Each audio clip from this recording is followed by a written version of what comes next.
રાપર શહેરમાં લોકો હાલ ટ્રાફિકની સમસ્યાથી ત્રાહિમામ પોકારી રહ્યા છે. રાપર શહેરમાં લોકો હાલ ટ્રાફિકની સમસ્યાથી ત્રાહિમામ પોકારી રહ્યા છે. આમ તો રાપર શહેરમાં અવારનવાર ટ્રાફિકની સમસ્યા સર્જાતી જ હોય છે, પરંતુ હાલ વૈશાખ મહિનો હોવાને કારણે વાગડ વિસ્તારમાં લગ્નનો માહોલ છે, જેના કારણે લોકોની અવરજવરમાં ખૂબ જ વધારો થયો છે અને તેથી રાપર શહેરમાં ટ્રાફિકની સમસ્યા ખૂબ જ વધારે જોવા મળી છે.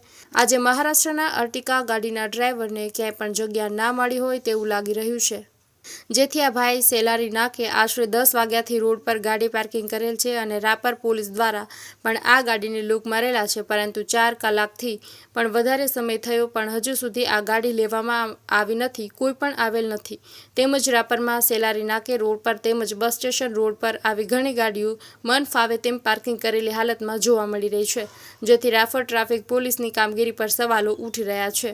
અહેવાલ બાય મા ન્યૂઝ પ્રતિનિધિ સુરજ લુહાર, રાપર.